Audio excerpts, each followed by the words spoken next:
So much for Rafa. having us here. Yes. Thank you very much. We started a small watch club 3 months ago as a passion project.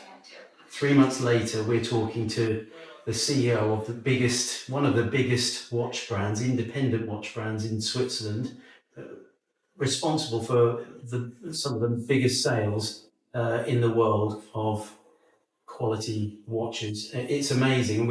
It's such a privilege for us to be here. So thank you so much. One of the things that we wanted to ask you were co-CEO of Oris from 2016 to this year, wasn't it? What's your journey been? And I know we don't have huge amounts of time, but what has your journey been that's led you up to being sole CEO of Oris Watches? Well, just mentioned independence. Yeah. This is really one of the key elements of our brand. We are one of the last independent watchmakers in Switzerland, and being independent really makes who we are. It's not just being independent from a group or from banks. This is an attitude. This is how we think. Yeah. This is how we act.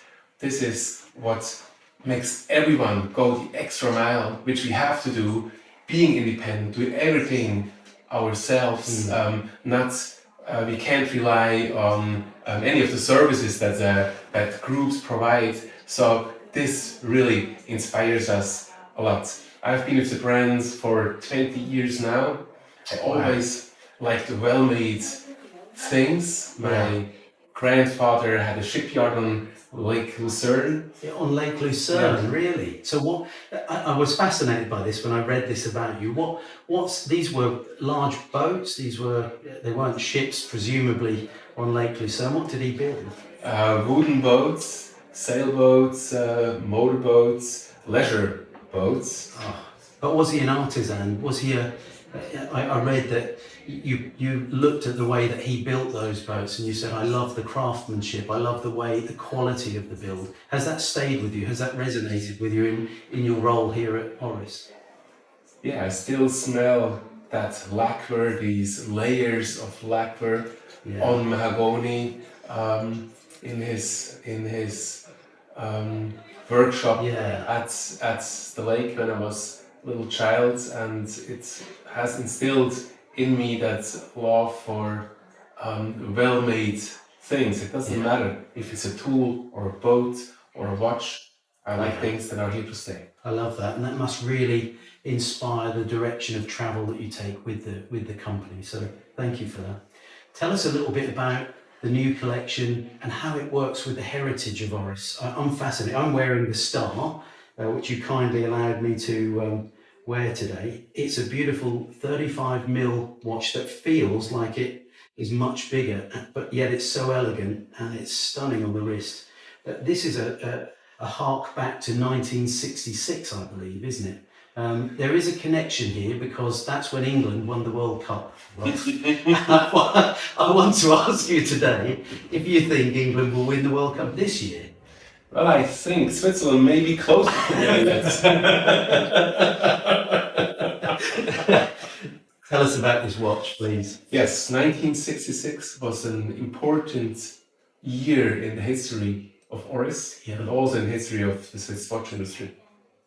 Since the 1930s, there was regulation for the Swiss watch industry. At the end, it was a cartel that kept companies like Oris in the corner of making just pin lever movements. Yeah. In 1956, a young lawyer was hired at Oris. His name was Dr. Rolf Portman. He's still with the company as a chairman. Today, he is the honorary chairman. What a history! What a history! It's amazing. He's 94 years old, and he has lived more than 60 years of Oris history. It's really unheard of, isn't it? Yeah. Amazing to see that kind of consistency with company. In fact, his father joined Oris in 1927, I believe, and he celebrated his 70th year with Oris this year. Wow. Our actual chairman Ulrich Herzog, he joined the company in 1978.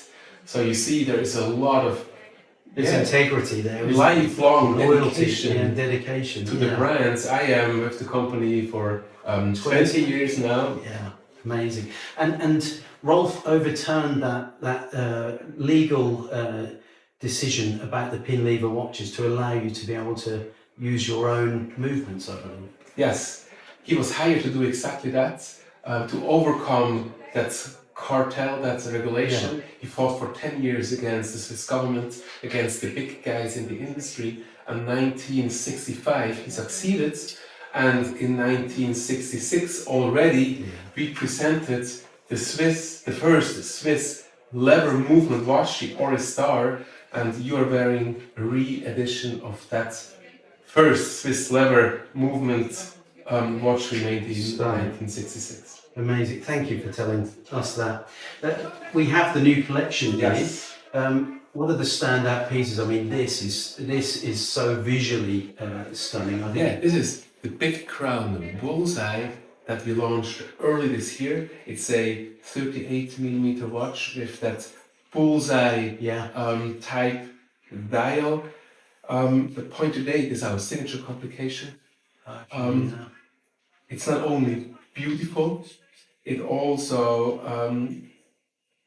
gives you the opportunity not to have that often ugly hole for the date on the dial. Because the date is on that separate hand. Exactly, so you have that additional hand. It also lets you see the date in a very holistic way on that dial. You immediately understand in what part of the month you are. So and it's discreet and elegant, isn't it? Unlike the Pro Pilot, where we know the first of the month, where Kermit flashes up and tells us it's the first of each month, which I love that watch, by the way. I mean, as many Oris fans do, I'm sure. But thank you for showing us that. What other highlights do you have in this collection? I mean, they're all stunning, but any that stand out to you? I really like the complication that we launched. Is this the Artelier? Exactly, with Artelier, that was relaunched this year. The collection was a little bit sleeping over the past few years. Now we gave it some fresh energy. We brought back that complication. You don't have a lot of information. You have the moon face, but you also have a second time zone. And I love the stars around the moon face, the way that I think it just pops off the dial, doesn't it? Yeah, so many interesting details, the stars you just mentioned, the 3 different patterns, the sub-dials, the main part of the dial, then here at the edges of the dial, the indices that are inspired by indices we used in the 1960s, then the proportions of the case that I think are really beautiful. Could I try that one? Please, thank you. Here 41.5 millimeters, sits very well on the wrist. Yeah, that's very elegant as well, isn't it? And it does kind of hark back to the heritage of Oris, doesn't it? Which is amazing. Absolutely, the color is subtle, but still it has that twist of a black or just white dial to it. Beautiful. And one of my favorite watches of this year's collection is caliber 113, also in Artelier. And this beautiful pistachio color. Do you call it pistachio or something? Yes. Okay. Yes, we call it pistachio. Caliber 113 is one of my favorite movements at Oris. It has also this pointer complication, but here it's not pointer day, it's pointer week. Ah, okay. So that hand doesn't rotate once a month, but once a year. Amazing. And I remember when we launched that movement in 2017, it was still Basel Worlds. Yeah. And I got the watch in March, so that pointer week hand was here at about a quarter. Yeah. And then it moved slowly towards the end of the year, and when comes October, November, you realize that now you have to rush if you want to get the things done that you want to get done. And of course, the non-linear power reserve indication. And what is the power reserve? Sorry. What is the power reserve, Rolf, on this watch? It's 10 days Oh, coming out of one single barrel that you see here, and the non-linear indication is created by these two wow. snail gears here that make the hand move faster towards the end of the power reserve, Yeah. so it can cover more ground, so you see it better. Amazing. Thank you. That's really, really cool. I'd like to ask you a couple of other questions personally, if we can, Rolf. So, sustainability is huge for Oris. Having done some research, it's such a big part of your history, but of your direction of travel in the future as well. What does sustainability mean for you at Oris? Well, at the end, it's a holistic approach. Sustainability isn't just the environment, it's also the social welfare of people at Oris, but of people in general. And it also means we, as an independent company, we have to be economically sustainable. Yeah. So it's not just something that we took up because it's in fashion now. It's really what we do, what we have been doing over the last decades. And looking at the tenure of your team, your directors, your chairman, to stay at a firm for 70 years, you're doing something that's fairly sustainable, I'd say. Exactly. And if you look at it that way, you see that you're not just following a program or initiative, but it's really an approach, an attitude. Part of the values of the company. Yeah. And that leads me to the values of Oris. What would you say the values of Oris are? For a CEO, that will be ingrained in you, but that's something that you're hugely, no doubt, very concerned to ensure that the rest of the company adopt those values. What are the values of Oris?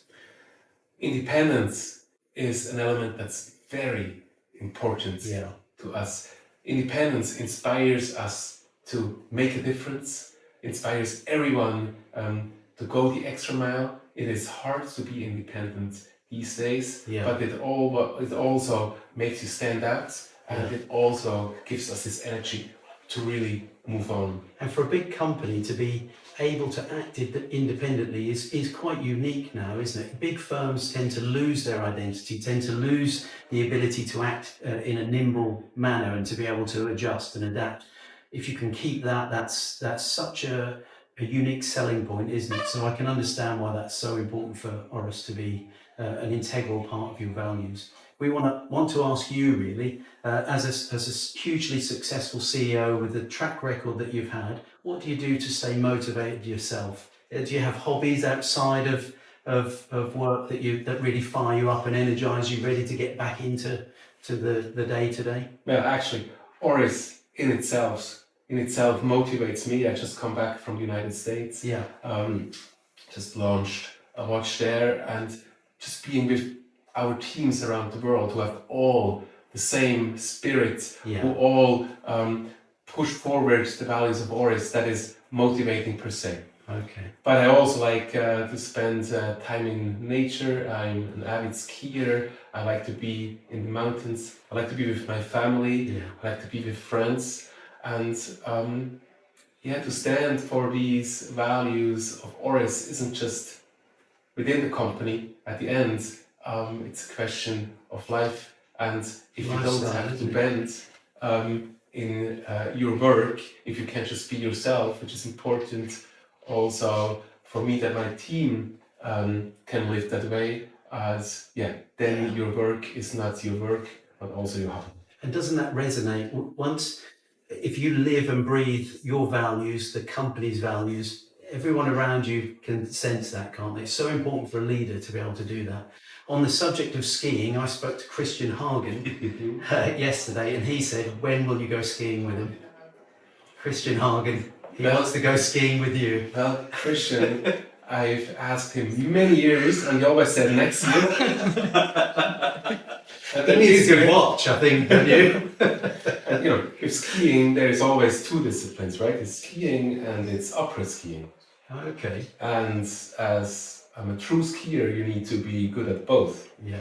Christian is already very good at the second part of it, so the apres we share. I understand. I still wait for him to ski with me, so maybe next year indeed will be his year of skiing with me. We will see. Thank you, Rolf. Thank you, Rolf. I really appreciate it. We Yeah. have a little gift for you. We'd like Oh, to that's give so you. nice. So, this is a prototype actually. So there's an old English shoe shop in our local city. They started in 1874. They're called Bohill and Elliot, and they make English shoes and outdoor slippers for men to wear with, and ladies to wear with tuxedos and their attire. And I walked into their shop recently, and they had these bottle holders, and I said, "Oh, they're so cool." And they said, "Oh, do you like them?" So it's just something from our local town, and inside is some local English sparkling. It's not on a par with champagne, but it's very, very good. I won't It's name the up and them. coming. It's the up and coming thing. We English share the sparkling tectonic wines. plate with France. So Absolutely. so we hope you So enjoy nice it. of you. Thank you very much. Thank you very That's much. great. Thank Thanks you. for your time. Thank you, Rafa. Thank you. Thanks, guys. Really enjoyed that. Thank Yeah. you so much. I'm giving that to 5 more people today. Thank you. I don't only like shoes, I also like wine. Do you? And yeah, here everything comes together. That's so cool.